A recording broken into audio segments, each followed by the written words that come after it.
Hello students, today we are taking up another lecture from friction from class 8 science. Today we are taking up question number 8 from the chapter.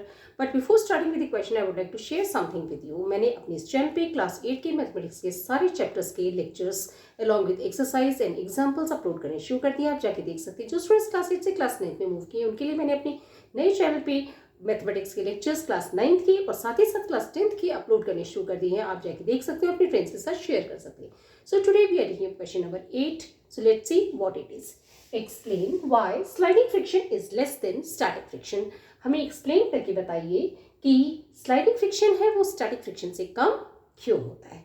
So सबसे पहले हमें समझना है कि static friction क्या है.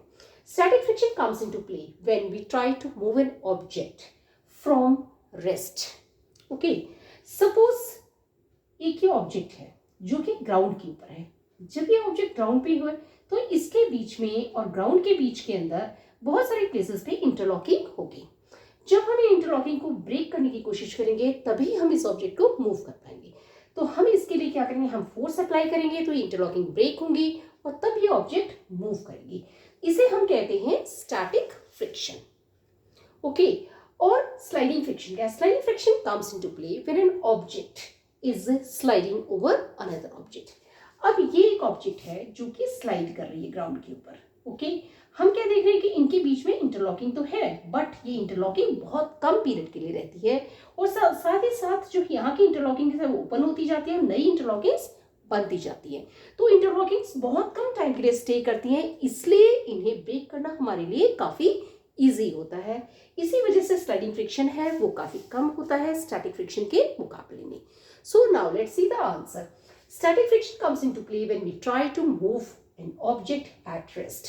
ये जो एक ऑब्जेक्ट है ये रेस्ट में है. जब हम इसे मूव करने की कोशिश करते हैं तो जो इंटरलॉकिंग्स है वो ब्रेक होती हैं और इस वजह से जो फ्रिक्शन है यहाँ पे एक्ट करता है उसे हम स्टैटिक फ्रिक्शन कहते हैं. क्योंकि इन इंटरलॉकिंग्स को ब्रेक करने में हमें काफ़ी मेहनत लगती है, काफ़ी फोर्स अप्लाई करना पड़ता है. Sliding friction comes into play when an object is sliding over another. यहाँ पे स्लाइडिंग फ्रिक्शन के केस के अंदर कुछ इंटरलॉकिंग्स होती हैं लेकिन वो बहुत कम टाइम के लिए रहती हैं और ऑब्जेक्ट है वो आगे मूव हो जाती है. तो कुछ इंटरलॉकिंग्स ओपन होती जाती है और नई इंटरलॉकिंग से वो बनती चली जाती हैं और ये टाइट इंटरलॉकिंग्स नहीं बन पाती हैं क्योंकि ड्यूरेशन है वो काफ़ी कम होता है. सो इसलिए स्लाइडिंग फ्रिक्शन कम होता है. Sliding friction is less than the static friction because the sliding object gets less time to interlock into the contact points on the floor, so it is somewhat easier to move an object already in motion than to get it started.